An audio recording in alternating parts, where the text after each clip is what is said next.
yang diganggu. Itu cara berpikir filosofi itu. Lain dengan cara berpikir kabinet pasti menganggap oke, lebih baik diaktifkan lebih dahulu, ada daya beli. Tapi saya tahu kecerdikan dari rektor Uniba. Yaitu yang penting jalannya dibikin dulu. Presiden Jokowi minta agar supaya, bahkan dalam pidato kemarin, IKN itu adalah proyek jangka panjang. Saya akan bersama-sama dengan seluruh kekuatan masyarakat Kalimantan Timur mendeklar kemerdekaan Republik Kalimantan. Dia tahu bahwa keputusan politik yang menyangkut hidup orang banyak harus dimulai dengan AMDAL. AMDAL dulu baru keputusan politik. Biasanya kalau secara aturan CSR 3%. Yang satu yang saya tuntut sebenarnya adalah bagaimana mencerdaskan warga IKN.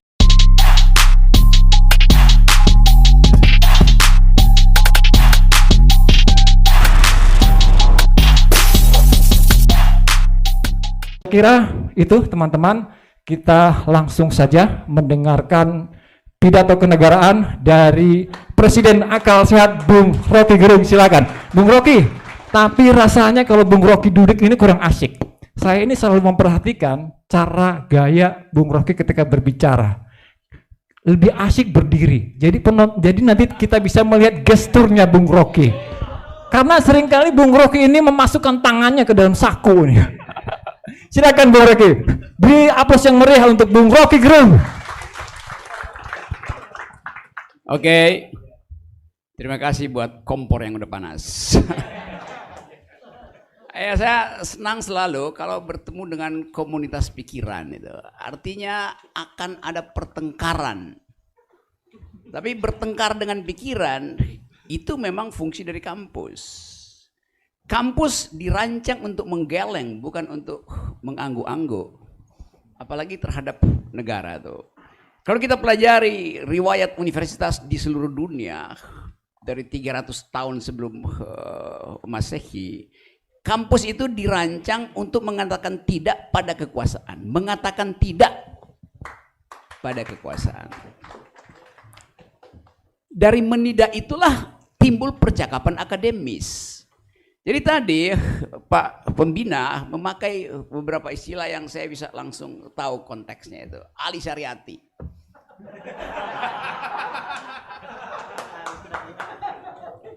Orang yang belajar agama, belajar filsafat, belajar politik gitu.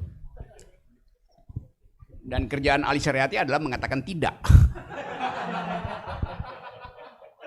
Lalu ada istilah baru, istilah diucapkan tadi, dialektika. Dialektika artinya menidak. Dialektika artinya mengucapkan sesuatu untuk membantah. Itu namanya dialektika itu. Jadi pedagogi utama dari pendidikan adalah dialectics. Berarti saya membantah supaya dapat pengetahuan alternatif. Karena itu saya kalau mengajar, saya 15 tahun mengajar di Universitas Indonesia, dan setiap kali saya masuk kelas, saya ingin ada mahasiswa yang menggeleng, bukan manggut-manggut. Benar Pak Rocky, benar. Monyet lu. Yang bisa manggut-manggut cuma monyet. Saya bilang begitu mahasiswa. Jadi kalian mesti menggeleng. Pak Rocky bohong, bego, dungu, nipu segala macam di dalam hati tentu ya. Sehingga saya dapat ekspresi bahwa dia ingin bertengkar dengan saya. Mahasiswa itu bukan murid saya, mereka adalah teman berpikir saya. Namanya TTM, teman berpikir. Universitas Balikpapan, Uniba itu bukan Universitas Balikpapan, Universitas Berakal, Uniba. Dan Anda tahu, pikiran hanya disebut pikiran bila ada yang menentang pikiranmu.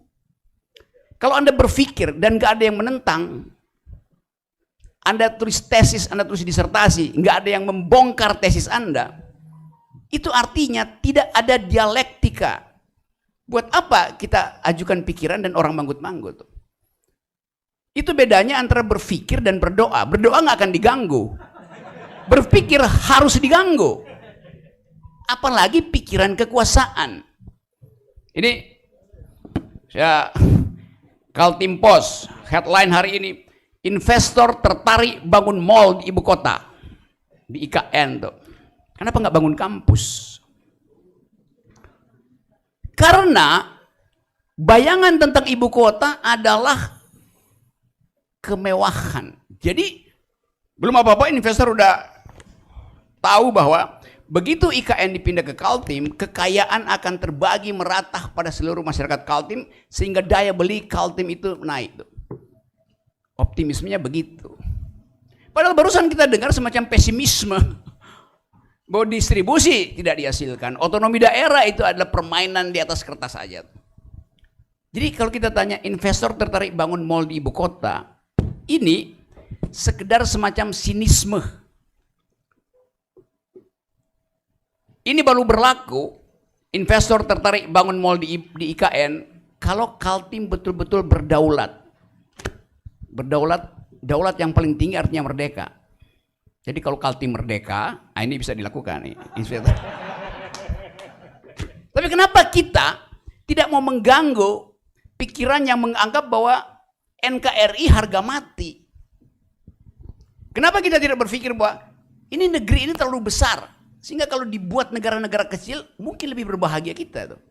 Semacam persemakmuran Indonesia. Di dalamnya ada negeri Kaltim merdeka. Ada Riau, ada Aceh, ada Papua. Kan semua itu adalah potensi untuk menghasilkan kembali keadilan. Kenapa Papua marah-marah, bergolak? Kenapa Aceh ingin merdeka? Kenapa Riau juga mempromosikan otonomi semaksimal mungkin? Demikian juga Maluku, Minahasa. Jadi faktual, semua kita sebagai bangsa, kita tidak berupaya untuk melihat kemungkinan bahwa kalau negara ini dibuat kecil-kecil, bangsa ini dibuat kecil, mungkin kita lebih bahagia. Sama seperti Amerika, tidak ada negara bagian tuh, persemakmuran Inggris segala macam. Jadi bayangkan itu, ini kalau ada teman di sini yang bikin tesis doktornya itu saya mau jadi pembimbing tuh. Karena bangsa ini memang dimaksudkan dari awal untuk bersatu karena ada perbedaan. Kan filosofi bangsa ini kita bersatu karena ada perbedaan. Dulu pemikir bangsa kita berpikir begitu. Karena ada perbedaan kita mesti bersatu. Sekarang dibalik, demi persatuan tidak boleh ada perbedaan. Itu konyol cara berpikir istana itu. Ya, betul. Sekarang semua headline harus sama. Semua kampus di Kalimantan harus sama, yaitu pro IKN. Padahal saya tahu banyak dosen yang merasa ragu dengan IKN itu. Ya, sebagai akademisi, coba kita gambarkan, kalau dia akademisi, dia tahu bahwa keputusan politik yang menyangkut hidup orang banyak harus dimulai dengan AMDAL. AMDAL dulu, baru keputusan politik.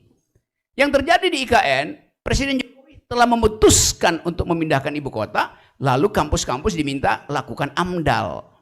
Dungunya di situ. Ya, itu sama seperti naruh gerobak di depan kuda. Ya nggak jalan-jalan. Saya terangkan itu secara metodologis.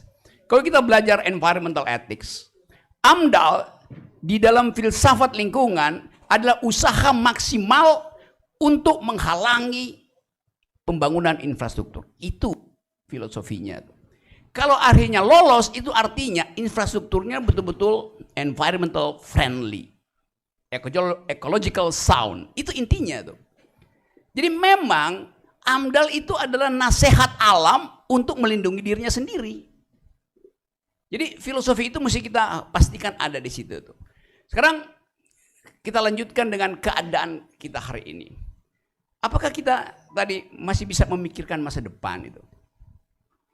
Tadi saya di tempatnya Brand Politika membahas soal kecemasan generasi muda sedunia tentang masa depan. ILO barusan mempublikasi hasil riset mereka tentang apa yang disebut harapan setelah COVID selesai. Di situ diperlihatkan bahwa, dan ini penting diingat oleh teman-teman di sini, usia kerja 15 sampai 25 tahun setelah COVID adalah usia yang paling rentan untuk mengalami penderitaan karena tidak ada pekerjaan. Itu di seluruh dunia itu, begitu. Dan dari skala 15 sampai 25, perempuan adalah yang paling rentan terhadap janji masa depan. Karena kondisi sosial kita masih mengunggulkan laki-laki. Juga dalam statistik yang sama diterangkan bahwa yang berpotensi untuk masuk lapangan kerja 40% adalah laki-laki. Perempuan hanya 17%. Jadi Anda lihat bagaimana dunia ini masih rentan terhadap gender equality. IKN itu juga adalah akibat dari arogansi patriarki itu. Dengan asumsi bahwa bila ibu kota dibangun, maka lapangan kerja akan terbuka. Padahal kita tahu di Kaltim ini kondisi SDM-nya sangat parah itu. Coba bayangkan kalau Pak Jokowi bilang, saya akan bangun kampus dulu, baru saya bangun ibu kota negara. Supaya Kaltim bisa jadi ibu kota pikiran. Itu yang lebih mewah sebetulnya tuh. Nggak ada di dunia ini orang menganggap bahwa satu waktu ibu kota itu akan dianggap sebagai, ya itu artefak aja, orang nggak peduli itu. Karena orang akan berkantor di cloud. Elon Musk sekarang sudah merancang kota di Mars. Anda baca kira-kira 2 minggu lalu, salah satu perancang kota masa depan di Mars adalah seorang perempuan warga negara Indonesia. Arsitekturnya dihitung sedemikian rupa sehingga memungkinkan orang bisa bekerja dari Mars. Jadi bayangkan seorang perempuan Indonesia sudah sedang merancang perumahan di Mars, sementara seorang laki-laki presiden Indonesia masih ingin nanam beton di Kalimantan Timur. Jauh betul jarak intelektualnya. Sungguh ini saya serius mengatakan itu. Tapi Anda bisa buka di internet tentang Future City yang dirancang oleh perempuan Indonesia. Yang lari dari Indonesia ketika kerusuhan 98. Dan dia diterima di Harvard, di segala macam pusat, sekarang disewa sebagai konsultan arsitektur ruang angkasa. Otak Indonesia itu justru diselamatkan oleh teknologi Amerika Serikat. Dan kita di sini masih bicara tentang ibu kota baru. Apa relevansinya?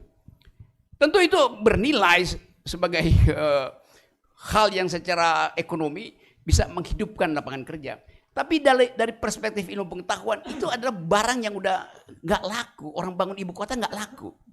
Tapi presiden masih bilang, dan semua para pendukung ide itu akan jadi semacam surga kecil. Nanti ada taman bunga di situ, ada lampu-lampu bercahaya, air mengalir deras, di mana-mana ada internet.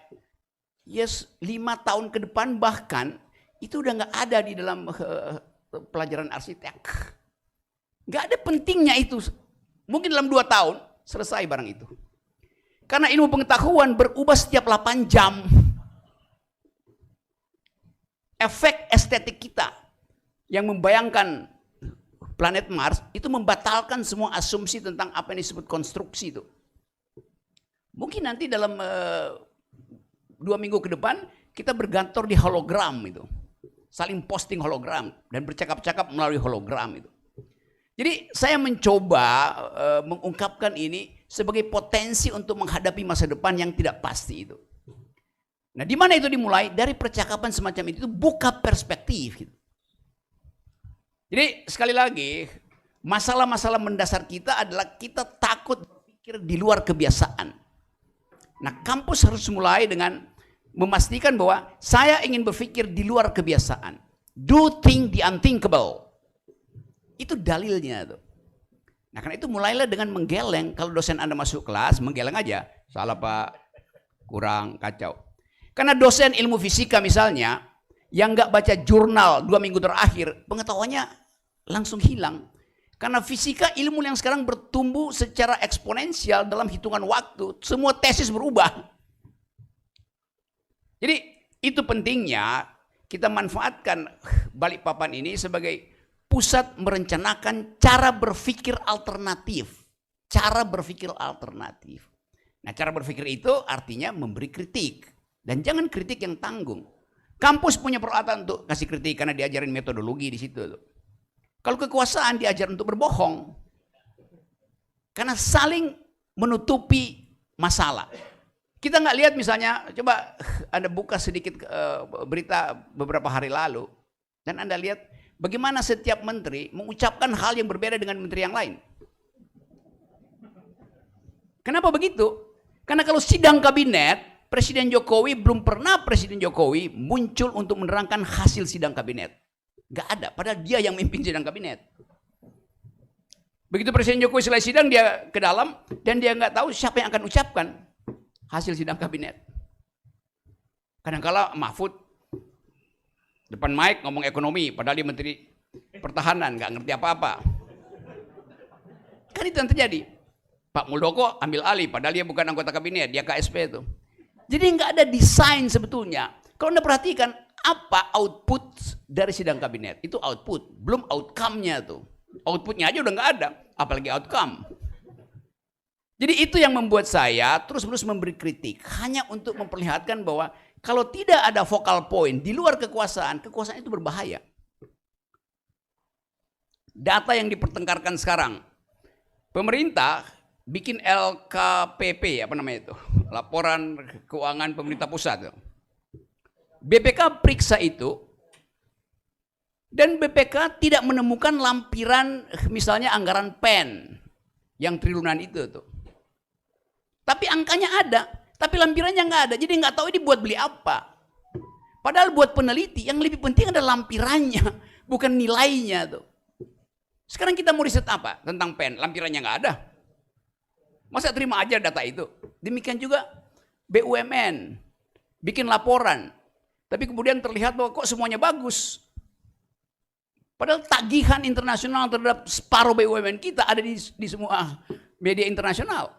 Yang ini udah default, yang ini udah ngutang, yang ini udah nggak bisa bayar, yang ini masih dalam autopsi forensik auditor itu.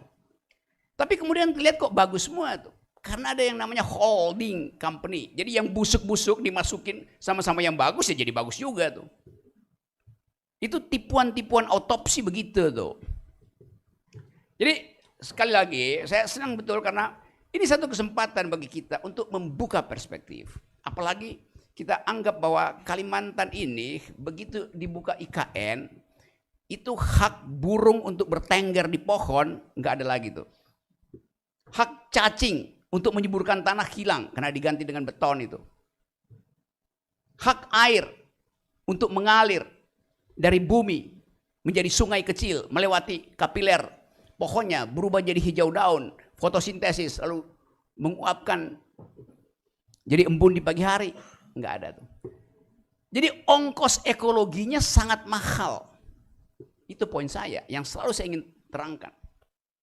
Bahwa yang kita ganggu bukan sekedar kebijakan pemerintah, tapi kebijakan pemerintah yang nggak bisa melihat cara berpikir masa depan. Semua anak milenial di dunia sekarang bicara tentang environmental ethics. Do you speak environmental ethics? Orang katanya do you speak English, do you speak French, do you speak Dutch, itu belajar aja di Google bisa. Tapi do you speak as an intellectual environmental ethics? Tata bahasa baru, gender equality, human rights. Itu yang harus kita posting. Supaya ada kurikulum alternatif di dalam upaya kita untuk membayangkan bahwa satu waktu Kaltim berdaulat sebetulnya harus di backup dengan pikiran yang berdaulat. Kalau sekarang pikiran Kaltim itu didikte oleh sidang kabinet, yang padahal nggak ada isinya sidang itu. Nah, sekali lagi teman-teman, saya mengerti bahwa ada semacam kecemasan dari sebagian orang melihat bangsa ini udah retak.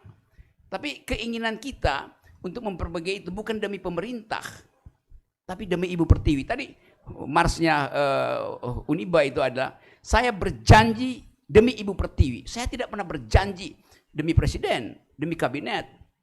Kita berjanji demi Ibu Pertiwi itu. Yang mesti berjanji pada kita adalah presiden, tapi janjinya selalu bohong. Kan itu yang terjadi.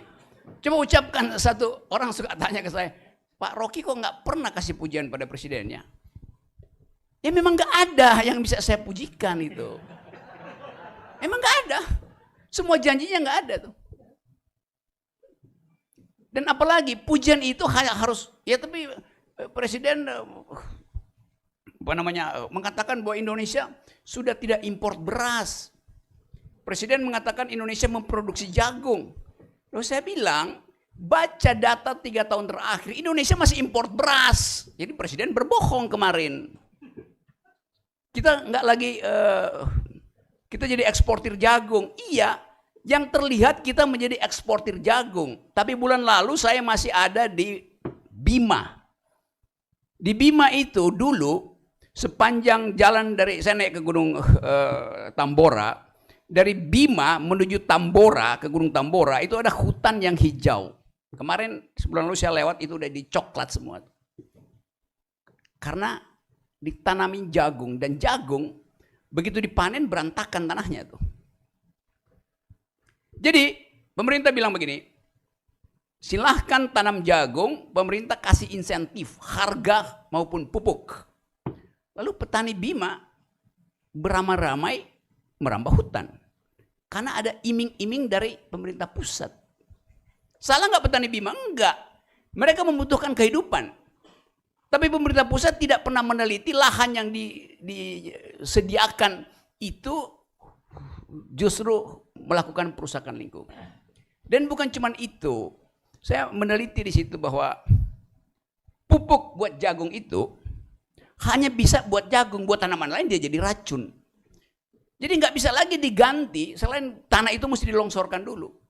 Lebih dari itu, punggung gunung di sekitar Teluk Bima itu, karena udah kena racun, pestisida, jagung segala macam, dia jatuh ke Teluk Bima. Sehingga satu waktu tuh ribuan ikan itu ngambang, mati. Ketika diteliti, oh itu karena racun dari gunung itu jatuhnya ke teluk. Itu betul-betul ini teluknya dikelilingi. Jadi kita lihat tadinya hutan, sekarang kita lihat kebun jagung. Jadi nggak ada perspektif ekologi di situ. Memang Indonesia akan dianggap oke, kita sekarang mampu memproduksi jagung, tapi sekaligus kita mematikan ikan. Kan konyol cara berpikir itu, bukan konyol, dungu. Jadi itu yang saya sebut berpikir alternatif. Demikian juga kalau kita membayangkan masa depan Kalimantan Timur. Kita harus berani memikirkan Indonesia pasca Jokowi bentuknya kayak apa. Semua bayangan kita tentang NKRI, kita sebut NKRI harga mati itu. Coba diuji misalnya secara ilmu pengetahuan. Kalau terjadi konflik bersenjata di Laut Cina Selatan dan nyambung ke Teluk Taiwan antara Cina dan Amerika, berapa lama daya tahan NKRI harga mati itu? 14 jam. Begitu terjadi perang di Cina Selatan, Indo-Pasifik, armada ke-7 Amerika dari Filipina, dia naik ke Okinawa, yang dari Okinawa turun ke Singapura, lalu kita dijepit di Cina Selatan. Kita masih mengimpor kentang, bawang, putih dan merah, kedelai, daging sapi, daging ayam, melewati Cina Selatan. Obat-obatan antibiotik di situ semua. Jalur BBM kita ada di situ. Kalau dijepit di situ dan di atas udara kita Amerika bilang no fly zone, nggak boleh ada pesawat terbang di situ tuh. Dalam 14 jam, bayangkan berapa banyak mahasiswa yang nggak bisa lagi makan Indomie. Berapa banyak ibu-ibu di puskesmas yang tidak punya antibiotik, lalu rahimnya mengalami infeksi, dan gugurlah calon-calon pemimpin generasi baru. Itu konsekuensi. Jadi kalau kita bilang Indonesia NKRI harga mati, ya matinya dalam 14 jam. Dan kita nggak mendengar misalnya Presiden Jokowi kasih semacam public address tentang potensi krisis di Indo-Pasifik. Padahal di depan mata kita itu berseliweran kemarin di atas Taiwan, manuver pesawat Cina di situ. Kalau terjadi kekacauan di situ, Bandara Balikpapan akan dipaksa Amerika untuk tempat dia parkir pesawat tempur. Lalu IKN jadi apa? Jadi landasan pacu pesawat Amerika. Jadi bayangan itu mesti kita aktifkan di pikiran. Bahwa potensi perubahan global itu berbahaya bagi Indonesia yang tidak stabil secara ekonomi dan keakraban sosial tidak dihasilkan oleh pemerintah. Jadi kemana kita arahkan seluruh orasi ini? Ya pada Presiden Jokowi. Masa pada Rektor Uniba? Kan beliau yang berjanji bahwa akan ada 10 juta lapangan kerja. Gak terbukti itu. Iya karena COVID. Sebelum COVID lapangan kerja tidak dihasilkan. Jadi itu inti pikiran kita hari ini yang ingin kita diskusikan. Yang terakhir, Presiden diperintahkan oleh konstitusi untuk 2 tugas. Tugas pertama adalah cerdaskan kehidupan bangsa. Tugas kedua adalah pelihara fakir miskin. Hanya itu tugas konstitusi pada presiden. Itu wajib dijalankan presiden. Kalau kita uji sekarang, cerdaskan kehidupan bangsa. Yang mau dibangun adalah mall. Nggak ada orang jadi cerdas setelah mondar-mandir nyari barang kortingan di mall. Jadi dari awal kita lihat desainnya nggak ada. Sementara Anda lihat misalnya di universitas-universitas negeri hari ini, universitas di luar negeri hari ini, ada pelajaran tentang cryptocurrency. Nggak ada di Indonesia tuh. Padahal dalam 2 tahun ke depan semua infrastruktur ekonomi akan diselenggarakan melalui cryptocurrency. Di seluruh universitas di dunia sekarang ada mata kuliah tentang mitigasi, tentang bagaimana tindakan awal bila ada kebakaran hutan, bila ada kebakaran gedung. Karena dianggap bahwa fasilitas-fasilitas yang disediakan oleh modernisasi itu udah lapuk semua itu. Jadi terlihat bahwa desain kita itu tidak bertumpu pada kebutuhan masa depan itu. Jadi kalau teman-teman di sini ingin melihat masa depan, mulailah dengan memberi kritik terhadap keadaan hari ini yang disebabkan oleh ketidakcukupan pikiran dari kekuasaan. Nah, berbahaya sekali kalau pikiran kekuasaan itu tidak mencukupi itu. Nah, karena itu yang terakhir mungkin kita sekarang dihipnotis dengan baliho di mana-mana tentang sini jadi capres itu capres. Terus setiap hari saya ditanya wartawan, Bung Rocky mau pilih siapa itu? Saya tanya pilihannya mana? Itu 7 orang yang ada di baliho itu. Loh, itu baliho dipasang oleh partai politik, bukan saya yang pasang. Bukan Universitas Balikpapan yang pasang. Lain kalau Universitas Balikpapan mengundang semua calon presiden di sini berdebat dengan saya. Siapa yang lolos, dia diajukan. Kan begitu cara berpikir kan? Ngerti nggak semua calon presiden tentang apa yang barusan saya terangkan tadi itu? Itu terlihat semakin besar baliho seseorang, semakin takut dia bertengkar di universitas itu. Ya. Dan kita kagum dengan baliho yang besar itu. Tapi kita nggak tahu otaknya di mana. Kan memeriksa otak itu di dalam perdebatan, bukan dengan pasang baliho. Kampanye itu artinya berlawanan pikiran, melawan pikiran, itu namanya kampanye. Nggak ada orang melawan pikiran kalau kampanye di atas panggung dangdut. Jadi saya ingin agar supaya Universitas Balikpapan berpolitik dengan maksud menguji kapasitas seseorang. Nah, apa ujiannya? Elektabilitas bukan. Kalau seseorang diundang ke universitas, dia nggak boleh datang dengan Pak Rektor, ini elektabilitas saya. Lembaga mana yang rating Anda itu? Semua lembaga tukang bohong. Yes. Kecuali brand politika. Yang tadi barusan secara jujur, saya bongkar tadi prestasi awal. Rebranding dengan riset yang betul-betul mikro untuk mengetahui apa yang terjadi di kecamatan itu, pikiran kecamatan itu, bukan pikiran negeri. Jadi sekali lagi, undanglah mereka ke sini bukan untuk minta mereka pamerkan elektabilitasnya, tapi pamerkan etikabilitasnya, pamerkan intelektualitasnya, baru elektabilitas. KPU memang cuma peduli dengan elektabilitas, tapi kampus harus bikin 3 filter. Filter pertama, Seorang calon presiden, dia mesti lolos etikabilitas, nggak pernah bohong, nggak pernah nipu mak-mak. Itu etikabilitas. Baru yang kedua, intelektualitas. Mampu untuk mengucapkan pikiran di forum internasional tanpa harus menengok-nengok laptop atau bawa contekan yang juga nggak ada gunanya tuh. Itu intelektualitas. Karena dunia sekarang terkoneksi dengan kemampuan seseorang untuk menghasilkan konsep itu. Baru yang ketiga, elektabilitas.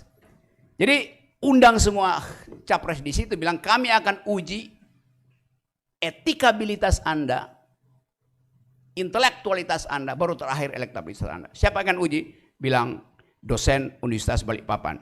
Namanya Rocky Gerung. Terima kasih.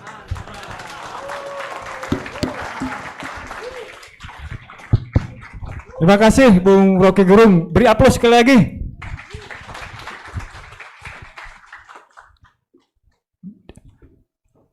Dari apa yang disampaikan oleh Bung Rocky Gerung cukup banyak, tapi saya hanya menangkap 3 poin saja. Pertama, ditujukan kepada mahasiswa jangan menggeleng. Ya.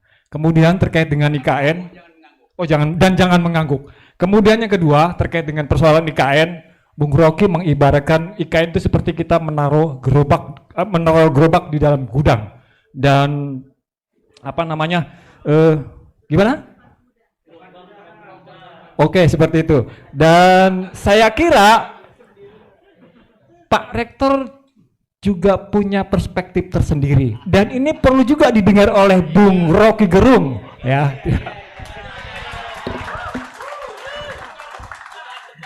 Iya, jadi memang saya sejak dulu. Jadi saya sejak Pak Rektor boleh mengkritisi secara satir. Iya, jadi begini. Saya sebelum ketemu Bung Rocky, saya itu menjadikan ada istilah bahwa yang berbeda pendapat itulah kawan berpikir. Jadi mulai dari yang kontra, dan yang kontra setiap misalnya dia ngomong gini, oh di IKN itu tidak ada air. Saya akan cari referensi dan secara keilmuan saya harus lakukan itu. Misalnya, oh ini ekonom bilang ini tidak bisa dibangun, duit dari mana? Saya mencoba mencari itu, karena itu perspektif yang bagus. Jadi saya sekedar ngomong saja. Sebelum Pak Rocky Gerung datang, Pak Ajit sendiri ngomong, kenapa undang Pak Rocky Gerung? Dia kan tolak IKN. Saya bilang saya justru nunggu beliau. Ada beberapa catatan. Iya. Jadi enggak bagus, saya sependapat. Jadi yang pertama, saya termasuk pengagum Rocky Gerung terkait dengan ide cemerlang, kemudian kejujuran, itu yang saya suka. Tapi sekaligus karena saya suka beliau, saya mengamalkan apa yang dia sampaikan. Saya akan menggeleng untuk beberapa hal, karena dia butuh kegelengan itu ya. Yang pertama, AMDAL. Jadi sekedar informasi kepada Bapak Rocky Gerung, sebelum IKN dipindahkan, saya saat itu adalah Ketua Persatuan Insinyur Indonesia Kalimantan Timur, kemudian Dekan Teknik Uniba, sekaligus Sekjen Dekan Teknik se-Indonesia. Iya kan. Nah, tadi ada kata-kata AMDAL. Ini dalam perspektif ini, saya dukung pernyataan Rocky Gerung. Jadi memang kita harus secara tegas untuk menyatakan ketika AMDAL itu tidak ada, itu bangunan tidak layak untuk dibangun. Untuk itu saya sependapat. Ya. Kemudian ini sekedar informasi saja. Dari judul Kaltim Berdaulat, ya kan, Kaltim Berdaulat, dulu, kini dan masa depan, ada yang saya mau sampaikan. Tadi di ruangan saya beberapa hal saya sudah sampaikan, bahwa dengan adanya IKN ini ada manfaatnya juga, Pak Bung Rocky. Jadi kami lihat perspektif manfaat aja. Satu, pas ada IKN, itu dari kilo 38 ke IKN itu langsung ada jalan. Padahal dulu itu jelek, ya kan. Terus ada IKN, jembatan Pulau Balang, itu diselesaikan segera. Kemudian ketika ada isu IKN, bendungan Sepaku Semewi, itu diselesaikan. Yang seharusnya menurut pikiran saya tidak akan selesai. Iya kan, itu. Terus ada IKN, tiba-tiba penduduk Kutai Kertanegara, di sana ada sekolah polisi negara. Jadi penduduknya itu banyak yang diangkat menjadi polisi. Ketika ada IKN itu beberapa buka polsek baru. Jadi saya lihat, saya tidak berpikir jauh. Yang saya pikirkan perspektif manfaat. Satu lagi yang saya sampaikan, saya mewanti-wanti tadi di lagu Indonesia Raya, bangun badannya, bangun jiwanya. Satu yang saya selalu sampaikan, jadi tiap minggu saya nulis memang. Saya sampaikan, jangan bangun infrastruktur IKN tanpa membangun SDM-nya. Jadi SDM-nya. Nah, satu hal ini pertama kali saya sampaikan di forum nanti depannya Bung Rocky Gerung. Jadi kan selama ini kayak Bung, itu kami banyak perusahaan di sini, banyak perusahaan internasional, kaya-kaya mereka. Ada CSR, tapi tidak terlalu kelihatan. Khusus IKN ini saya mau bilang begini, kan ada misalnya anggaplah nilai proyek 2 triliun. Biasanya kalau secara aturan CSR 3%. Yang satu yang saya tuntut sebenarnya adalah bagaimana mencerdaskan warga IKN. Iya kan? Nah, kita perspektif misalnya pembangunan 2045. Kita pakai model Jepang, semua anak kecil yang sekarang masih misalnya lahir atau itu disekolahkan. Itu kalau bicara mau smart gitu kan. Oke, terus lanjut lagi hak air, ongkos ekologi. Ini saya sampaikan fakta Bung Rocky Gerung. Berdasarkan data di tahun 2019, hutan di IKN itu ada sekitar 54%. Ya. Nah, sekarang dengan IKN itu diupayakan bertambah. Jadi ini teorinya. Tapi kami Uniba dan mahasiswa sekarang BEM kami ada di sana untuk mengawal secara baik. Di mahasiswa saya sudah sampaikan. Kamu harus cerdas, baca dengan baik, jangan sekedar protes saja. Tapi kalau kamu yakin, menyatakan sesuatu. Oke, jadi terkait hak air, kemudian ongkos ekologi, terkait hak air, kalau misalnya bendungan Sepaku Semoy tidak jadi, maka air di Kalimantan itu tetap akan kekurangan. Nah itu, dan saya yakin tidak selesai. Ya, kemudian kalau saya sih yang penting mau jadi 10 tahun, 20 tahunnya itu soal lain. Yang penting ada segera manfaatnya bagi warga Kaltim. Sejak Indonesia merdeka, IKN itu tidak punya tol. Ya kan, orang ribut biasa sekitar berapa nilai tol itu? Tol dari Balikpapan sama Samarinda 16,3 triliun. Penghasilan Balikpapan, Kalimantan Timur untuk Indonesia itu setiap tahunnya hampir 400 triliun. Nah inilah tadi yang terkait Kaltim berdaulat. Dari 400 triliun itu terima tidak seberapa. Iya kan? Nah, K3 sudah lakukan yang terbaik. Jadi sekarang Pertamina, salah satu perusahaan besar itu melakukan kerjasama dengan Uniba melalui Dekan K3. Kemudian penduduk lokal, mahasiswa Uniba, kemudian orang Pertamina sendiri itu dilatih secara bersama-sama Uniba dan Pertamina untuk itu. Nah, kalau seandainya sejak dulu semua perusahaan besar lakukan, maka insya Allah akan berhasil. Jadi Bung Rocky, terima kasih. Saya akan berdiskusi seterusnya karena saya memang butuh itu, dan kontra-kontra Bung Rocky itu akan kami tulis dan kaji. Kemudian kita akan diskusi secara baik. Kemudian satu lagi, Kaltim berdaulat, ini sebenarnya yang kami sangat harapkan. Jadi kami itu mengimpikan, dan insya Allah yang pertama bagi hasil untuk Kaltim itu menjadi lebih besar. Yang kedua, kami pernah marah. Jadi gini, oke silahkan bantu yang lain, tapi jangan lupa warga di Kalimantan Timur.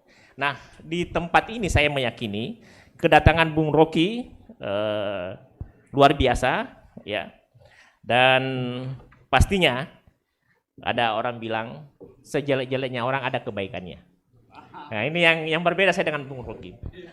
Bagi Israel, kalau Bung Rocky 90% jeleknya Jokowi, saya ada satu yang saya puji, IKN. Jadi, ya. Kenapa saya bilang IKN? IKN ya. Kenapa bilang IKN? Ini sekedar informasi saja Bung Rocky. Sepaku itu dulu ya Balikpapan Selatan. Sepaku itu satu kecamatan. Itu lebih luas dari Jakarta, Bung. Ya kan? Nah, dengan demikian yang pertama, sekarang sejak ada di sana, kalau saya lihat asas manfaatnya bagi kita saja, geliat ekonomi, kemudian geliat pembangunan SDM. Jadi sekarang, ini sekedar informasi saja, di Sepaku. Siapapun yang ingin punya pelatihan, tinggal dicatat, akan dikasih pelatihan secara gratis.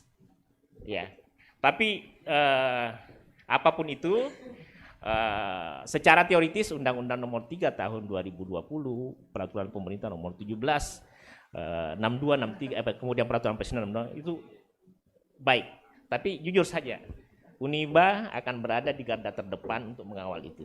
Ya, dan kita tahu biasanya kadang-kadang tidak sesuai praktek dengan teori, dan Uniba akan hadir di sana untuk memperbaiki itu. Ya, itu saja yang saya sampaikan, sekedar pembanding. Jadi di Indonesia dicatat, Bung. Jadi saya pernah dipanggil menghadap khusus sama orang penting di otorita lah.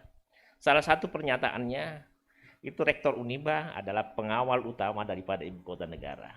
Ya, karena saya sangat yakin bahwa karena IKN itu akan membuat Papua yang selama ini 5 jam ke Jakarta akan singkat.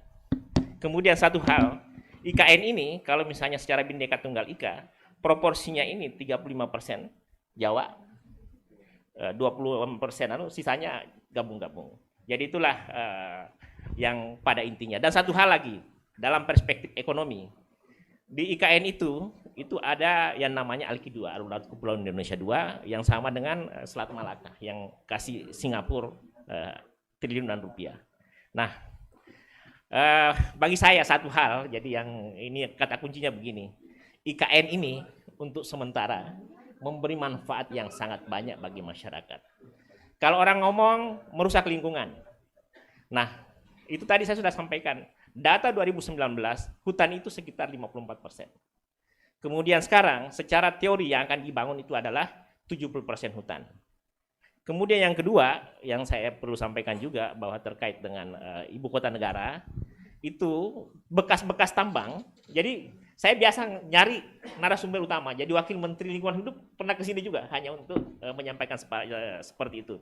Tapi apapun itu, Bung Rocky silahkan apa yang tidak disepakati sampaikan ke saya supaya saya punya otak berpikir dan bisa secara cerdas. Beliau adalah kawan berpikir saya. Sekian, Assalamualaikum warahmatullahi wabarakatuh. Terima kasih Pak Rektor. Saya kira Bung Rocky mendengar dengan sangat jelas karena jaraknya juga sangat dekat. Karena ini namanya diskusi, tentu patut ada tanya jawab. Saya kira 3 pertanyaan cukup ya. 1 mewakili dosen, 2 mewakili mahasiswa, cewek dan cowok. Silakan bertanya dengan cara satir sekalipun agar akal sehat kita tetap terjaga. Dan selain bertanya supaya suasana ini menjadi rame, silakan sampaikan 1 kata untuk Bung Rocky Gerung. 1 kata. 1 kata. Oke, sebelum saya mulai pertanyaan, Silakan 1 sebutkan nama dan dari mana. Nama saya Ayas Tuan Kota. Saya kebetulan dari Maluku dan dosen baru di Universitas Balikpapan. Teknik industri. Oke, 1 kata buat Pak Rocky Gerung, Anda memang prof. Oke, terima kasih. Dan hari ini saya akan menggeleng kepala juga. Dari semua pemikiran Pak Prof, saya ikuti walaupun beberapa poin yang banyak yang saya tidak sepakat juga. Oke, yang pertama ketika berbicara tentang NKRI harga mati. Saya sudah mencoba, kita sudah beberapa kali untuk meminta bahwa NKRI itu bukan harga mati. Buktinya kita minta merdeka, Maluku minta merdeka, tidak dikasih. Dan kemudian dulu saya punya militansi itu kuat. Kemudian bahkan kalau misalkan Pak Rocky Gerung bilang bahwa kita harus mendirikan negara federasi seperti Amerika, bahkan saya bilang saya mau merdeka sendiri. Tapi fakta membuktikan bahwa konflik Indonesia tidak semudah membicarakan tentang konflik seperti di Amerika. Saya sudah merasa itu, saya korban 99 dan saya harus bergulat dengan politik 99 untuk menyatakan kemerdekaan, menentang pemerintah rezim Soeharto, toh ujung-ujungnya masyarakat menjadi korban. Makanya saya hari ini masih bertahan di NKRI harga mati, walaupun bukan pemerintah buat saya harga mati, gitu. Itu perspektif saya, dan saya menentang betul bahwa NKRI harga mati dari pemerintah, saya tentang, sepakat. Karena kesejahteraan masyarakat Maluku hari ini tidak pernah sejahtera, tapi bukan berarti saya tidak NKRI, gitu. Itu yang pertama. Yang kedua, saya tidak sepakat bahwa kita akan mencoba dalam sebuah dialektika. Logik kita mengatakan bahwa kenapa kita tidak mencoba negara kecil seperti negara bagian dan sebagainya. Dan saya rasa mungkin cukup di forum ini untuk kita membicarakan itu. Karena fakta di lapangan kita pasti akan berkonflik. Oke, seandainya semua orang berpikir seperti Pak Prof, maka saya yakin saya orang pertama yang akan minta merdeka. Gitu. Yang berikutnya, hari ini saya melihat Kaltim, pendapatan bagi hasil Kaltim itu hanya 10,74 triliun. Dari total yang saya lihat dari Pak Rektor mengatakan ada sekitar 400 triliun. Artinya hari ini Kaltim mendapat bagi hasil yang sedikit. Nah, kalau saya merasa itu masih untung. Saya APBD-ku dari tahun ke tahun itu cuma 2,4 triliun. Itu yang tertinggi. Dan hari ini kita tidak pernah mengatakan bahwa kita harus minta merdeka dari NKRI. Karena saya tahu mafia sejati di Indonesia ini bukan hanya tentang presiden, bukan tentang menteri. Mafia itu ada di sekecil-kecilnya di tengah-tengah masyarakat kita. Pemerintah daerah itu mafia yang paling terbesar yang saya rasakan. Gitu. Contoh, ketika IKN pindah di sini, saya sudah pernah meneliti, tapi saya tidak berani untuk mengungkapkan tulisan saya tentang itu. Mafia tanah yang ada di Kaltim itu paling besar sekarang. Dan siapa yang punya mafia tanah itu kita lihat ada yang pernah menjadi tersangka. Saya harus jujur di sini tentang mafia tanah. Kita tidak semerta-merta bukan berarti saya pro dengan Jokowi, tidak. Tetapi ketika Pak Rocky menghadirkan pembandingnya Jokowi, misalkan Anies Baswedan, saya dia tidak sepakat. Ketika saya tolak Jokowi, tapi bukan berarti Anies. Artinya kalau saya mengkritik Pak Rocky itu adalah ketika menghadirkan lawan politik yang tidak sebanding menurut saya, menurut perspektif saya. Mungkin nanti bisa dikritisi. Yang berikutnya adalah ya Kak, boleh? Ya terakhir ya. Boleh. Boleh. Boleh, saya ini karena tadi menyinggung tentang perempuan, saya mengingat perkataan Om Rocky. Ini sapaan akrab, boleh ya siapa enggak Om? Pak Prof pernah mengatakan bahwa perempuan itu dia indah sebagai fiksi dan dia buas sebagai sesuatu yang nyata. Nah, itu yang saya kritisi ketika Pak Prof membandingkan antara posisi perempuan yang harus secara patriarki yang Pak Rocky kritisi. Dan saya mau mengatakan bahwa perempuan itu dia indah bukan hanya secara fiktif, tapi di depan mataku dia begitu indah. Gitu. Jadi bukan hanya fiktif saja bahwa dia indah, tapi kenyataannya dia indah. Begitu. Terima kasih. Wassalamualaikum warahmatullahi wabarakatuh. Saya kira langsung dijawab langsung ya oleh Bung Rocky. Saya tangkap ini persoalannya adalah soal kesejahteraan yang menurut Mas itu dibajak oleh elit baik di tingkat nasional ataupun lokal ini. Oke. Saya senang banget karena umpan saya berhasil. Semua orang menggeleng hari ini dan saya kasih A+. Tadi saya bicara tentang environmental ethics. Environment itu harus dibaca di dalam sistem bumi itu, bukan lokal. Jadi kalau saya bilang environment, artinya saya paham bahwa kepak sayap kupu-kupu di hutan Amazon bisa menimbulkan badai di California. Badai di California bisa membatalkan panen jagung di Bima. Panen jagung yang batal di Bima bisa memiskinkan orang Ambon. Orang Ambon yang miskin bisa menghasilkan radikalisme baru. Itu yang disebut cara berpikir environmental ethics, itu intinya tuh. Jadi kalau misalnya kita tanya ibu kota baru itu indah di mana? Lalu Pak Jokowi buka laptopnya. Lalu oh ya indahnya di laptop Pak Jokowi. Tapi itu bukan environmental perspective. Itu artinya melihat environment. Kalau kita lihat dari udara, tutupan hijau Indonesia itu makin lama makin banyak. Jadi kalau dibilang itu tanah merah yang terbengkalai, sekarang tutupannya makin banyak. Tetapi itu dilihat dari udara. Kalau kita periksa, dia jadi hijau karena lapangan golf, karena sawah, karena jagung. Itu bukan yang disebut keanekaragaman hayati. Jadi kalau sekedar memperlihatkan, nanti juga Pak Jokowi bilang secara statistik Anda lihat ini hijau semua. Iya, tapi hijau karena lapangan golf. Itu bukan reboisasi itu. Itu intinya. Saya kasih perbandingan misalnya tuh. Papua itu punya hutan 37 juta hektar. 80% adalah hutan primer. Di dalam hutan primer itu ada kurang lebih 20.000 jenis tanaman. Jenis ya. 600 jenis mamalia. 7.000 jenis ular. 120 jenis serangga. Dan 400 masyarakat adat. Di hutan 37 juta itu. Lalu diputuskan oleh kabinet, kita akan bikin food estate di situ. Konsekuensinya, babat hutan itu. Bikin jalan di tengah hutan itu. AMDAL artinya, tanya pada penghuni habitat itu. Cacing, Anda mau nggak dipindahkan dari gemburnya tanah? Masyarakat adat mau nggak digusur dari tanah adatnya? Pohon mau nggak ditebang untuk food estate? Lalu orang berpikir, gila apa? Nanya pada cacing, nanya pada pohon itu. Karena pada waktu itu, kira-kira 8 atau tahun 70-an, nggak ada yang disebut perspektif hukum lingkungan. Tapi satu waktu di Amerika, ada wilayah yang hendak dibabat untuk dijadikan semacam ancol gitu, taman hiburan itu. Dan seorang profesor hukum menghalangi ditebangnya sebatang pohon.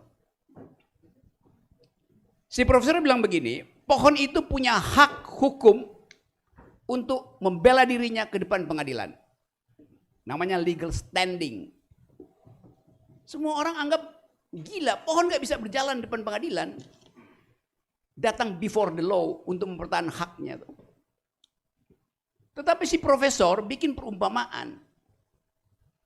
Sebatang pohon dilindungi oleh masyarakat adat yang ada di sekitar pohon itu. Jadi masyarakat adat bisa mempertahankan hak pohon itu. Dari situ timbul istilah legal standing. Paper kecil yang ditulis oleh sang profesor, namanya Christopher Stone, tahun-tahun 70-an, judulnya Should Trees Have Standing? Apakah pohon punya hak untuk mempertahankan diri? Kan dia bukan manusia. Akhirnya pikiran dunia berubah, yaitu pakai perspektif environmental ethics. Hak sungai untuk mengalir bukan dari gunung ke laut, tapi hak sungai untuk mengalir ke atas melalui kapiler pohon. Jadi setiap pohon adalah sungai kecil. Radikal memang cara berpikirnya. Jadi kalau kita tebang pohon di Kalimantan, kita juga menutup aliran air dari akar ke ujung daun. Itu yang disebut cara berpikir environmental. Dan ini memang revolusioner. Karena kita menganggap bahwa habitat itu adalah hak ekonomi dari manusia. Itu pendekatan antropologis itu. Filsafat lingkungan atau ilmu lingkungan mengubah cara berpikir itu. Nah itu yang saya kritik tadi. Betul Pak Rektor katakan tadi bahwa pada akhirnya ada keuntungan, ada manfaat. Memang, tapi itu manfaat lokal. Yang bertentangan dengan prinsip kepak sayap kupu-kupu yang hilang di Kalimantan bisa menimbulkan badai di Nusa Tenggara Barat. Itu yang namanya keadaan homeostatis yang diganggu. Itu cara berpikir filosofi itu. Lain dengan cara berpikir kabinet pasti menganggap bahwa oke, lebih baik diaktifkan lebih dahulu, ada daya beli. Tapi saya tahu kecerdikan dari rektor Uniba. Yaitu yang penting jalannya dibikin dulu. Airnya dialirin dulu. Itu juga berguna sekali kan. Jadi kalau IKN-nya batal, Pak Rektor, bagus juga. Batal, tetapi jalannya udah jalan. Kan begitu. Kecerdasannya begitu. Nanti saya akan bocorkan ilmu ini ke rektor-rektor yang lain. Supaya minta dana riset, penting itu, agar supaya ada pertukaran pikiran semacam ini di universitas, itu duel argumen, biasa aja kan. Tapi kalau misalnya ilmunya Pak Rektor ini diketahui publik, semua kota provinsi akan minta dibuatkan ibu kota. Supaya ada jalan tol dibangun, supaya macam-macam gitu kan. Tapi sekali lagi, saya terangkan itu dari perspektif filosofi. Saya ambil bagian makronya itu. Karena kalau kita bicara tentang environment, kita harus kaitkan dengan efek ekologisnya terhadap keadaan lain. Di tempat yang lain, bukan sekedar di Indonesia, tapi di tempat yang lain. Itu poinnya. Tapi ini bab pertama, nanti kita akan bicara lagi. Dan kan, nanti punya lawan yang sepadan. Itu pentingnya percakapan di dalam ruang kampus semacam ini. Kalau saya bercakap-cakap di DPR udah pasti dari awal DPR ngapain denger si Rocky itu. Dia ngomongin filosofi itu. Nah, orang yang buta huruf filosofi itu buta huruf semua ilmu. Yes, karena filosofi is the mother of sciences. Itu. Jadi saya ingin pastikan bahwa percakapan ini adalah percakapan akademis. Saya pindah pada soal tadi, soal NKRI harga mati itu. Kalau kita lihat sejarah bangsa-bangsa, semua persatuan yang dipaksakan dalam bentuk harga mati, pan Americana, pan Britannicana, atau pan Sovietika, itu semuanya berantakan. Kenapa? Karena selalu ada keinginan untuk mengendalikan dari pusat. Itu bahayanya tuh. Dan pengendalian itu jadi racun di dalam diri kekuasaan. Kekuasaan selalu ingin mengendalikan. Nah, kehangatan demokrasi menghendaki ada kelegaan untuk memberi kesempatan orang memikirkan hal yang lain. Hari ini saya mau mendirikan negara Islam itu. Besok saya berubah pikiran. Karena saya anggap mendirikan negara Islam dengan hasil statistik bahwa partai Islam cuma 12%, nggak mungkin saya lakukan. Tapi di hati saya ingin. Kenapa? Karena saya hitung keadilan versi Islam lebih bagus dari keadilan versi kapitalis. Jelas. Saya dalilkan itu. Tetapi begitu saya bangun pagi, saya lihat faktanya. Partai Islam itu cuma 12%. Nggak mungkin saya buktikan. Oke, saya pindah. Saya mau jadikan bermimpi bikin negara komunis tuh. Karena komunisme adalah dialektika, hasil dialektika dari kapitalisme itu. Saya ingin lakukan, tapi saya baca koran pagi-pagi, model terakhir dari negara komunis tinggal bukan Korea Utara. Cina udah kapitalis itu. Jadi bayangan saya tentang komunisme yang diajarkan oleh Marxisme beda dengan yang dihasilkan di Korea Utara yang otoriter. Hilang mimpi saya, tapi pikiran itu tetap ada. Saya ingin Kalimantan Timur merdeka. Karena saya anggap negeri ini punya semua potensi. Oksigen berlebih, semua mineral ada di sini. Otaknya, IQ-nya menyala-nyala. Tapi ketika saya ingin Kaltim merdeka, lalu saya diganggu, nanti Ambon ikut merdeka. Nanti Aceh ikut merdeka. Padahal saya baru mau bikin contoh Kalimantan Timur merdeka. Kalau dia sukses silahkan contoh Ambon itu. Kan begitu jangan berpikirnya. Jangan merdeka dulu, lihat contohnya dulu. Atau saya balik Ambon duluan, nanti Kalimantan Timur lihat gitu kan. Kan ini cuma ada di dalam pikiran. Ini blueprint ada di situ. Blueprint itu ya tetap blueprint, belum diprint. Jadi ya silahkan menggeleng terus. Tapi saya selalu menganggap bahwa bangsa ini harus dicairkan cara berpikirnya. Yang terlalu beku, harga mati. Apa tuh yang harga mati? Pancasila adalah ideologi negara tuh. Mana ada negara berideologi di dunia ini? Gak ada. Satu-satu negara terakhir yang berideologi ya fasisme. Di Jerman Nazi itu. Dan Korea Utara tuh. Cuman itu negara berideologi. Kan yang berideologi itu orang yang hidup. Negara itu barang mati. Konstruksi hukum. Ngapain punya ideologi? Ngaco cara berpikirnya kan. Tapi disebutkan di mana pernah disebutkan bahwa Pancasila itu adalah ideologi negara, di mana coba? Nggak ada. Bahkan Bung Karno bilang bahwa Pancasila itu adalah fondasi filosofi. Filosofi Grondslag. Fondasi filosofi. Filosofi artinya boleh dipertengkarkan melalui kayak tadi. Di mana ada coba? Pak Harto bilang Pancasila itu adalah asas tunggal, asas, bukan ideologi itu. Jadi ajaib kalau Presiden Jokowi bilang ini ideologi negara dan gak ada yang protes. Saya yang membaca draft perdebatan itu tahu bang nggak pernah disebut Pancasila itu ideologi itu. Tapi kan orang nggak mau protes itu yang ngomong adalah bapak bangsa tuh. Enggak, dia bukan bapak bangsa. Dia kita pilih untuk diganti. Kalau bapak itu kita pilih untuk tidak diganti. Beda perspektifnya. Itu kecerdasan begitu dong. Kan itu intinya berpikir kan. Jadi sekali lagi tadi Pak Rektor bilang apa pasti ada sesuatu yang baik. Pak Jokowi itu bagus sebagai kepala keluarga. Tapi buruk sebagai kepala negara. Yes. Kecuali Pak Jokowi lakukan sesuatu beyond the call of duty, melampaui apa yang dibebankan pada dia, baru kita kasih pujian. Kalau Anda mahasiswa misalnya, Pak Rocky, saya dapat A, kasih saya pujian. A itu tertinggi apa terendah? Tertinggi, Pak. Ya memang tugas mahasiswa cari nilai tertinggi. Ya ngapain saya puji, mau itu tugas saudara kok. Kan itu kan. Kecuali Anda dapat A plus itu nggak ada. Jadi kalau Anda dapat A, memang itu tugas Anda. Pujian diberikan kalau Anda melampaui tugas Anda, itu namanya. Kita puji pahlawan karena pahlawan melakukan suatu tindakan beyond the call of duty, melampaui kewajibannya. Maka kita sebut dia pahlawan. Jadi sekali lagi, semua yang kita ucapkan di sini adalah upaya untuk mendialektisir kemapanan atau bangsa ini kan mengalami substansialisasi itu, membeku itu pikirannya, takut berpikir alternatif.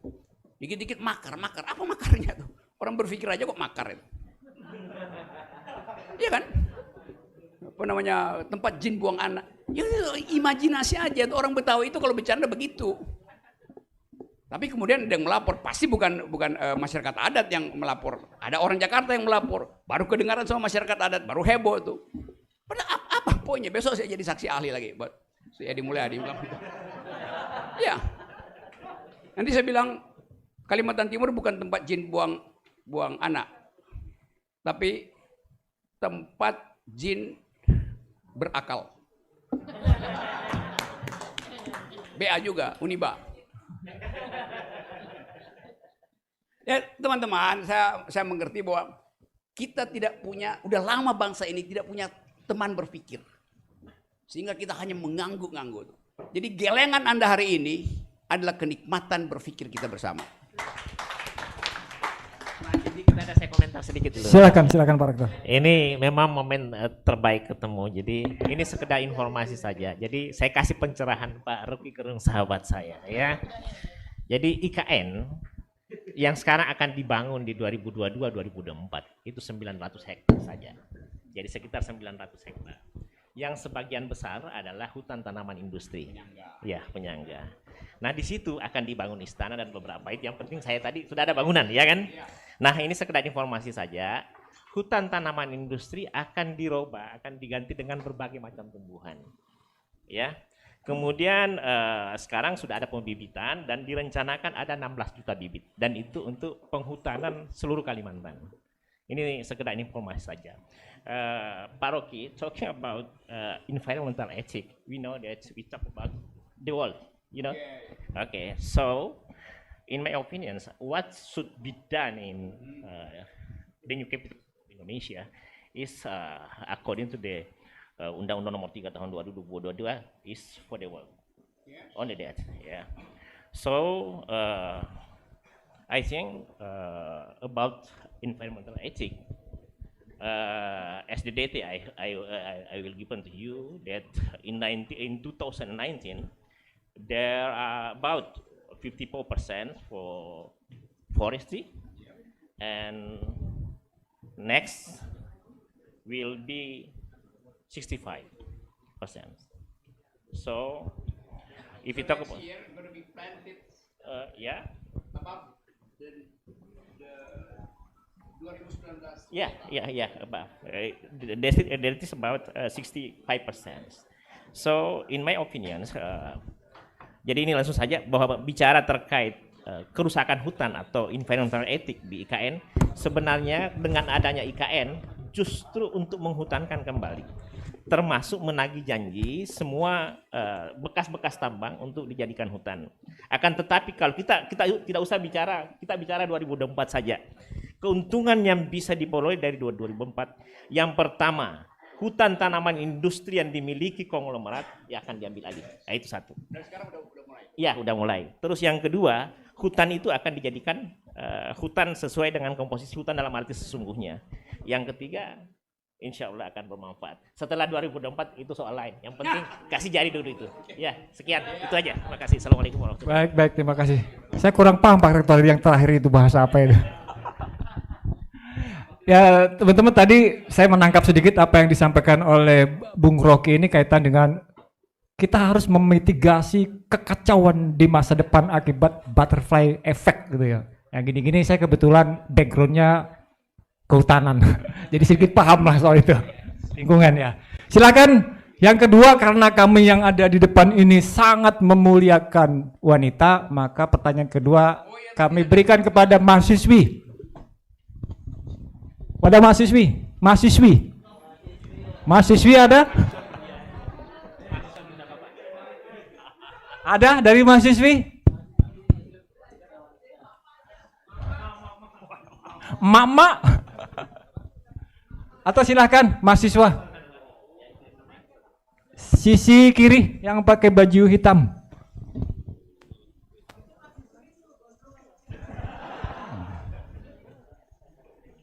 Mas Gondrong.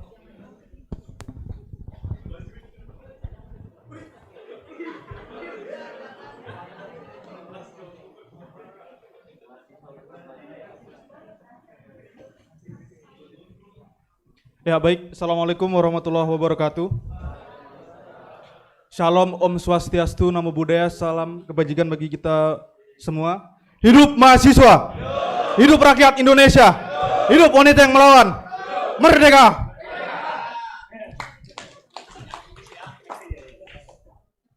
Jadi di dalam undang-undang pasal 28H ayat 1 berbunyi setiap orang berhak hidup sejahtera lahir dan batin, bertempat tinggal dan mendapatkan lingkungan hidup yang baik dan sehat serta berhak memperoleh pelayanan kesehatan. Jadi saya di sini mungkin menanggapi apa yang sudah dijelaskan oleh Bung Rocky tadi, berkenaan dengan kita tadi berbicara sekilas tentang ibu kota negara, yang kemudian saat ini tengah berlangsung dan tengah gencar-gencarnya dipromosikan.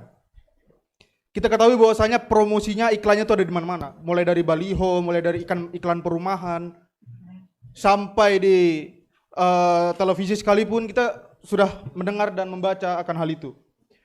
Cuman saya sendiri melihat bahwasanya di balik pembangunan yang saat ini terjadi terkait ibu kota, itu sebetulnya Kalimantan Timur ini masih memiliki segudang permasalahan. Mulai dari permasalahan lingkungan, kesejahteraan, kemudian permasalahan pendidikan, itu juga masih ada. Data yang saya dapat, beberapa waktu yang lalu terjadi kelangkaan bahan bakar minyak bersubsidi, yaitu solar, dan juga kelangkaan gas LPG 3 kg. Yang kemudian permasalahan ini tentu sedikit menelisik batin saya. Kenapa kemudian Kalimantan Timur yang memiliki kontribusi 26% sebagai penyumbang bahan bakar minyak Indonesia, di dalamnya terjadi kelangkaan, terutama bahan bakar minyak bersubsidi. Kemudian dari sisi lingkungan, di Balikpapan sendiri ada beberapa kasus seperti misalkan kasus smelter di mangrove. Dan yang saya dapatkan datanya terkait hutan yang ada di Kalimantan ini sebesar 70% hutan di Kalimantan Timur, di mana 60% dari hutan tersebut itu merupakan hutan produksi. Secara logika bagi saya, ketika kemudian hutan tersebut dirambah dan dirubah menjadi daerah-daerah yang tidak menyediakan ruang resapan air, otomatis ini akan berpengaruh kepada ruang-ruang kehidupan. Contoh misalkan terhadap ekosistem hutan yang ada. Bagaimana kemudian dengan konsep yang ada, bahwasanya ibu kota ini digadang-gadang akan memiliki konsep green city, blue city, atau apapun itu. Apakah ada jaminan bahwasanya kawasan hijau ini tetap ada? Padahal yang kita tahu sebelum ibu kota negara pindah ke sini, itu permasalahan lingkungan seperti tambang dan hutan itu sudah ada. Dan saat ini itu belum sepenuhnya teratasi. Kemudian dengan ibu kota datang dan ditetapkan di Kalimantan Timur, dan ditetapkannya di daerah yang terbelakang juga, di mana di sana sebagian besar kawasannya masih hutan, walaupun memang sebagian adalah lahan pemerintah. Dengan mobilisasi ratusan hingga jutaan penduduk dari seluruh Indonesia, yang mayoritas dari Jawa, itu memiliki potensi bahwasanya akan bertambah permasalahan-permasalahan yang ada di ibu kota. Yang saya khawatirkan sebenarnya satu aja, Bung. Ketika kemudian ibu kota negara dipindahkan ke Kalimantan Timur, justru permasalahan di ibu kota yang lama itu dibawa ke sini. Bukan hanya hal-hal baiknya saja yang dibawa, tapi hal-hal negatifnya. Yang saya tahu, Jakarta dulu di tahun 50 dan 40-an itu sebagian besar wilayahnya masih banyak hutan, masih hijau. Namun sekarang kita tahu bahwasanya kawasan terbuka hijau di sana, lahan-lahan resapan air di sana berkurang drastis. Dan kekhawatiran itulah yang kemudian akal pikiran saya, bagaimana kemudian Kalimantan Timur yang kita tahu bahwasanya sebagian besar wilayahnya adalah hutan. Oke, cukup Mas di Itu nantinya akan hilang. Nah, jadi sebenarnya ada satu pertanyaan yang kemudian ingin saya tanyakan, bagaimana pandangan Bung Rocky sendiri apabila ibu kota itu tidak sesuai dengan ekspektasi yang diawalkan, yang direncanakan di awal?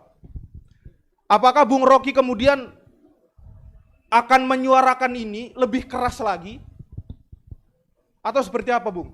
Karena yang saya tahu juga dari masyarakat tidak sepenuhnya mendukung di Kalimantan Timur. Mungkin seperti itu, Bung. Terima kasih.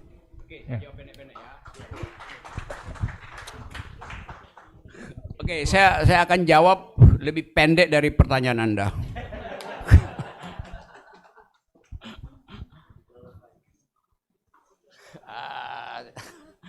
Kamu jurusan apa kuliahnya ya? Oke. Hukum apa? Hukum pidana, perdata. Oke, di dalam ilmu hukum ada prinsip bunyinya begini. Pacta sunt servanda rebus sixtantibus. Pernah tahu prinsip itu? Nggak tahu. A pact must be served. Pacta sunt servanda. Perjanjian itu harus diselenggarakan. Jadi perjanjian harus diselenggarakan. Tapi seringkali orang lupa di belakang itu ada frasa yang saya sebut dalam bahasa Latin tadi, rebus sixtantibus. Rebus itu bahasa Inggrisnya thing, kata sesuatu hal. Misalnya kita bilang res publica, hal-hal menyangkut publik, urusan publik. Rebus sixtantibus. Six artinya masih seperti itu. Standibus artinya bahasa Inggris apa standibus ya? Stand still. Jadi kita sebut perjanjian harus dijalankan bila syarat-syaratnya masih seperti itu pada waktu perjanjiannya dibuat. Itu namanya prinsipnya rebus sixtantibus. Oke. Sekarang ada perjanjian untuk membuat ibu kota. Oke. Nggak ada soal. Itu perjanjian politik antara antara presiden dengan rakyat yang dia janjikan. Pertanyaan kita, apakah di awal kampanye presiden ada janji itu? Nggak ada. Berarti rebus sixtantibusnya tidak ada. Jadi batal demi akal. Itu intinya tuh. Tapi kemudian, karena itu saya mau terangkan, kemudian ide itu tiba-tiba muncul. Lalu ditarik ke belakang. Ada ada fakta sunt servandanya, yaitu sejak Presiden Soekarno. Presiden Soekarno juga mau pindahin ke Palangkaraya. Tapi rebus sextantibusnya beda. Presiden Soekarno menginginkan ada ibu kota yang dibangun sendiri oleh rakyatnya tuh. Oke. Sekarang Presiden Jokowi bilang, oh iya itu kita bangun sendiri juga. Ya tapi investornya investor asing, arsiteknya arsitek asing segala macam. Oh itu nggak ada soal karena dunia udah berubah. Mending kita pakai tenaga asing untuk bangun itu. Nggak ada soal juga tuh. Fakta sunt servandanya. Soeharto juga mau pindahin, SBY mau pindahin ke Jonggol, tapi batal juga. Kenapa? Bukan karena rebus sextantibusnya, tapi skala ekonominya waktu itu tidak memungkinkan. Itu perjanjiannya batal karena terlalu berat buat anggaran. Sekarang juga begitu, orang mempersoalkan skala ekonomi kita belum cukup untuk membiayai ibu kota yang 400 triliun, yang kemungkinan besar berubah jadi 600 triliun, lalu jadi 1.200 triliun. Jadi dari segi itu, kalau saya Sri Mulyani teman baik saya, dia pusing dari mana cari uang itu. Tapi Presiden Jokowi bilang oke, nggak usah dipikirkan itu. Itu adalah proyek swasta murni. Itu namanya fakta sunt servanda. Sekarang beliau hianati sendiri fakta sunt servandanya, yaitu pakai APBN. Di situ saya marah itu. Karena APBN itu adalah hak anak Kalimantan untuk sekolah. Itu intinya. Saya nggak persoalkan prospeknya, saya persoalkan versi hukumnya. Anda berjanji dulu, oke. Anda tidak pernah berjanji untuk pindahan ibu kota. Kenapa sekarang ada? Oke. Anda tidak pernah berjanji bangun ibu kota dengan APBN. Kenapa sekarang pakai APBN? Kan itu intinya kan. Ucapan pemimpin itu kita pegang itu. Soalnya Presiden bilang bisa kita bangun lewat APBN. Saya tanya pada Sri Mulyani, ada berapa surplus APBN Anda yang Anda simpan itu? Ada 200 sampai 300 triliun. Itu hak saya. Nggak boleh negara itu menyimpan tabungan. Itu gila negara. Kalau bapak Anda bilang saya punya tabungan, terus Anda nggak dapat uang jajan, uang kuliah, itu bapak Anda artinya pelit. Jadi dia miskinkan Anda supaya tabungannya tetap utuh. Kalau kita cek mau pakai apa tabungan itu? Ya mungkin mau pakai kawin lagi. Mungkin. Itu juga kecurigaan saya. Kenapa negara punya surplus dengan ekspor komoditas, batu bara dari Kalimantan Timur, sawit di Kalimantan Timur diekspor, APBN masuk 200 triliun, tapi nggak balik ke Kalimantan Timur. Mau dipakai apa kalau begitu tuh? Itu yang kita tanya. Kan anggarannya nggak dipakai itu artinya korupsi. Dia mesti habis anggaran itu. 2023 tahun politik. Maka saya menduga dengan keras, dengan analisis akademis, uang itu akan dipakai untuk membeli suara. Dalam bentuk money politics. Kenapa? Orang yang miskin gak bisa makan, dikasih amplop sedikit, dia pasti hura-hura itu. Dan itu yang paralel dengan yang sekarang lagi dilakukan oleh Pak Jokowi, musyawarah rakyat dari mana-mana. Padahal beliau sendiri bilang, oke, kita akan bikin pemilu. Tanya pada KPU, udah dapat duit belum? Gak ada uang masuk. Berarti pemilu bakal batal. Diganti oleh apa? Musyawarah rakyat. Duitnya dari mana? Ya duit APBN yang dipakai untuk main politik. Yang adalah hak mak-mak yang kekurangan oksigen di puskesmas, sehingga harapan hidup ibu yang melahirkan itu akhirnya banyak yang morbiditasnya naik. Jadi saya tagih itu. Bahkan orang bilang, kok Rocky Gerung anti IKN? Enggak, saya tidak anti IKN. Saya anti cara berpikir yang menipu. Itu poinnya. Dan bahkan saya usulkan, kalau bisa IKN itu mahal sekali itu. Bikin aja di setiap ibu kota, ada 34, bikin istana kepresidenan. Murah tuh. 1 triliun. 34 provinsi cuma 34 triliun. Jadi setiap ibu kota ada istana kepresidenan. Itu sama juga efeknya kan. Nanti dibikin jalan juga, nanti dibikin bendungan juga tuh. Sama aja idenya itu. Tapi itu tidak mengambil hak mak-mak untuk membayangkan masa depan anaknya. Sekarang saya terangkan. Kenapa saya tentang itu. Presiden Jokowi bilang, 2045 harus dihasilkan bonus demografi. Bagus idenya. Apa itu bonus demografi? Kemampuan intelektual bangsa ini akan melampaui kemampuan intelektual Eropa dan Amerika yang struktur kependudukannya itu harus membiayai orang tua. Itu namanya bonus demografi. Bonus demografi itu bukan antara kita dan negara lain. Itu namanya bonus demografi itu. Sekarang bayangkan, Indonesia sekarang angka stuntingnya itu udah 2 digit, 11-12%. Stunting artinya anak yang kekurangan gizi, kekurangan protein, kekurangan vitamin di usia formative years-nya dari 5 ke 11 tahun, 10 tahun kemudian IQ-nya akan berkurang 25%. Lalu apa yang mau dipertandingkan dengan Vietnam, dengan Filipina, dengan Malaysia? Kalau dari awal stunting kita tinggi, cek angka di Kaltim, mungkin 20% stuntingnya tuh. Jadi itu yang saya sebut ketidakadilan di dalam penganggaran. Kenapa? Karena ambisi untuk memperlihatkan mercusuar yang namanya IKN. Yang saya tentang bukan IKN-nya. Dari segi environment etis pasti saya nggak setuju. Tetapi perjanjian perdata tadi yang tidak dipenuhi itu. Tidak berjanji tiba-tiba ada tuh. Berjanji tapi lain pelaksanaannya. Janji pakai bisnis ternyata pakai APBN itu. Kan itu hak kita untuk bertengkar. Nah sekarang pertanyaan saya, di mana tempat dari 10 juta anak-anak yang stunting kekurangan gizi itu di jalan tol? Apakah mereka akan ngebut di situ bawa BMW dari Banjarmasin ke Samarinda, balik lagi ke Balikpapan, muter-muter di situ? Apakah anak-anak itu nanti akan ada di jalan tol dengan BMW? Mereka akan ada di pinggir jalan tol sebagai peminta-minta pada mobil-mobil BMW yang berseliweran di situ. Jadi anggaran itu memiskinkan. Nah saya percaya tadi Pak Rektor menerangkan bahwa itu nanti akan dibikin, ya iya, tetapi tetap APBN itu akan membatalkan ambisi. Oleh karena itu, saya lanjutkan logikanya, Presiden Jokowi minta agar supaya, bahkan dalam pidato kemarin, IKN itu adalah proyek jangka panjang.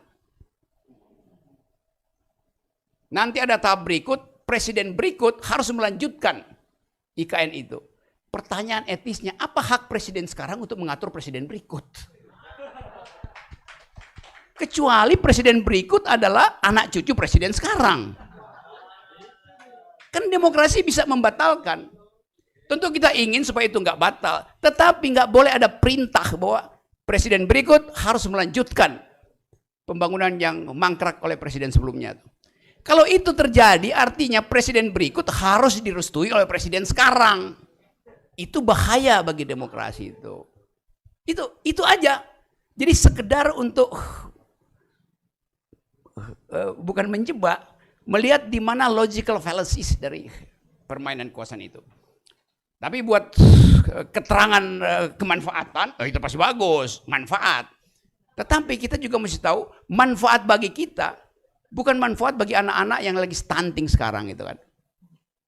Tapi selalu begitu, kebijakan publik itu selalu menimbulkan pro kontra, itu hal biasa. Nanti ada riset data, tapi saya ingin agar supaya ada cahaya intelektual dari teman-teman, supaya Anda if you want to be one of the smartest Indonesian intellectual, then you have to be well prepared by equipping yourself with logics and data. Itu intinya. Bekali dengan logika dan dengan data. Saya sumbangkan logika, Pak Rektor sumbangkan data. Maka kita ada di dalam kesamaan berpikir ketika bertengkar. Oke, jadi ini presiden akal sehat dengan rektor akal sehat ini. Ya. Jadi perlu saya sampaikan, ya. Ini karena saya izin kebetulan tim ahli, tim transisi IKN, jadi saya tahu betul apa yang terjadi. Ya. Yang pertama, di kementerian itu ada dana yang sudah tetap. Mau nggak tahu salah satu anunya, bahwa IKN atau tidak ada IKN itu anggaran tetap ada. Ya, anggaran tetap ada. Saya kasih contoh. Sekarang ada 3 blok tol yang dibangun. Itu tidak pakai dana APBN, tidak pakai dana IKN. Tapi itu dana APBN yang anggarannya ada di Kementerian PUPR. Yang misalnya itu akan dibangun di Sumatera lagi, saya kata Sumatera lagi atau Jawa lagi, dibelokkan ke sini. Jadi dia tidak mengganggu IKN sama sekali. Itu logika yang harus dipikirkan. Ya. Terus yang kedua yang perlu saya sampaikan terkait ini, bahwa in case saja seandainya di IKN itu dibangun bandara berdasarkan rencana, itu tidak akan pakai dana IKN juga. Itu akan pakai dana Kementerian Perhubungan. Nah, itu logikanya seperti itu. Ya kan? Nah, yang ketiga yang perlu saya sampaikan terkait data. Jadi, ini beberapa hari yang lalu guru besar Unmul ketemu saya. Dan Pak Isradi, bahaya ini. Saya bilang kenapa? Dia bilang banyak jurnal internasional yang dikarang oleh penulis-penulis Amerika yang menyaksikan itu perusahaan hutan. Saya tanyakan, pernah nggak dia ke IKN? Tahu nggak apa yang akan dibangun? Jadi sekedar informasi saja. 2000, jadi kita bicara pembangunan ada tahapannya. Tahapan pertama adalah 2002-2024. Di 2002-2024 tidak akan ada hutan yang misalnya hutan rimbun itu akan dirusak sama sekali. Yang akan diambil itu adalah hutan tanaman industri, itu sekitar 90%, 80-99%, dan itu akan dioptimalkan. Ya. Jadi kita tidak usah, saya tidak berandai-andai 2024, saya amankan 2022-2024 saja. Setelah itu lain persoalan. Tapi yang utama sekarang, kita sebagai orang Kalimantan, ya, dan orang Indonesia, anggaplah gitu, ya silahkan bangun istana dengan 2 triliun kecil sekali. Ya kan. Terus yang kedua, silahkan bangun perumahan, ya, silahkan bebaskan tanah sekitar 300 miliar yang di penghubung jembatan Pulau Balang, karena tanpa IKN itu tidak akan dibebaskan. Soal itu soal lain. Kita semua pasti, ya kan, akan menentang apa yang akan merusak lingkungan, itu sudah pasti. Jadi saya yang pertama akan marah dan akan ngamuk. Saya berani ngambil resiko kalau tidak mungkin untuk sementara 2024. Saya tidak tahu setelah itu soal lain. Ya kan? Nah, yang perlu saya perhatikan, bicara anggaran. Anggaran itu, kalau IKN itu 19%. Sama dengan 89 triliun. Kemudian lebih kurang daripada proyek kereta api listrik, yang lebih 100 triliun. Ya kan? Kalau kita bandingkan dengan tol, sejak Indonesia merdeka Kalimantan itu masih 1 tol. Khususnya di Balikpapan Samarinda, nilainya 16,3 triliun. Saya pernah hitung, berarti itu sepadan 89 triliun itu hanya 4 tol. Nah, pertanyaannya gini, tidak mungkin gedung MPR, gedung pejabat negara, istana presiden, rumah wakil menteri itu tanpa dana APBN. Itu tidak mungkin kita pakai dana asing. Iya kan? Tapi apapun itu sekedar informasi saja. Anggaran ini, jadi ini salah satu kecerdasan. Saya jujur saja. Tujuan saya satu. IKN ini bermanfaat bagi masyarakat Kaltim. Bangun sekarang sudah banyak warga-warga Sepaku. Jadi warga Sepaku ya. Warga Sepaku dididik ke Medan, dididik ke Tangerang, itu untuk kompetensi. Yang selama ini tidak pernah terperhatikan. Iya kan?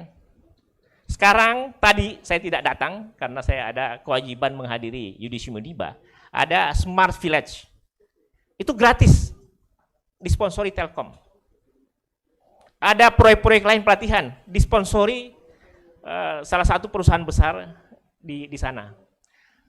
Kita semua sebenarnya satu visi, kita satu ideologi. Tidak mungkin rektor Uniba akan mengiyakan tanpa itu punya manfaat sama masyarakat.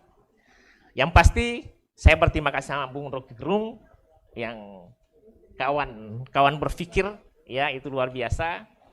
Dan insya Allah apa yang kita diskusikan hari ini sangat hebat dan luar biasa. Makasih. Assalamualaikum warahmatullahi wabarakatuh. Ya, waktu seperti kelebat pedang ini ya, kita sudah 2 jam, teman-teman. Ini mencerminkan bahwa diskusi kita ini menghidupkan akal sehat, dan dari diskusi ini juga telah mencampur antara logikanya Bung Rocky Gerung dan datanya Pak Rektor. Saya kira teman-teman kita sudah 2 jam berdiskusi. Saya sampaikan terima kasih sekali lagi kepada teman-teman, terima kasih kepada Universitas Balikpapan yang telah memfasilitasi diskusi ini menjadi berlangsung.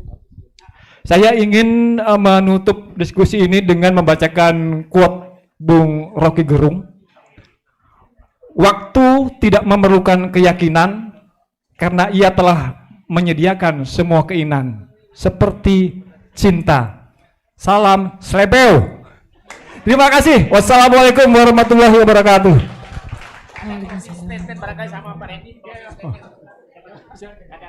Bung Randy. Baik, terima kasih. Ini dialektika yang terbangun sangat luar biasa. Saya kira apa yang disampaikan oleh Bung Rocky itu juga sangat luar biasa. Tapi sebenarnya sederhana saya berkaitan dengan soal IKN. Berkaitan dengan IKN ini, salah satu di antara barangkali mudah-mudahan sebagai bagian dari menjawab kegelisahan saya secara pribadi terhadap berbagai macam persoalan yang dihadapi oleh Kalimantan dan khususnya Kalimantan Timur.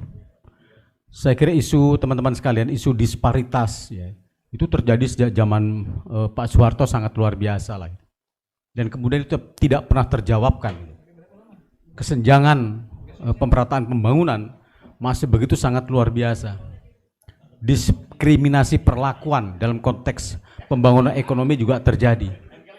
Kemudian hal yang paling menyedihkan, kita orang daerah ini kesering diragukan soal kapasitas kita, soal kemampuan kita, soal kualitas kita dalam semua hal.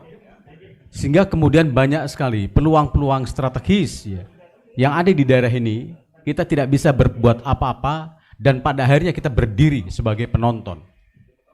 Itulah sebabnya saudara-saudara sekalian, kenapa saya berdiri? Saya ini orang Dayak.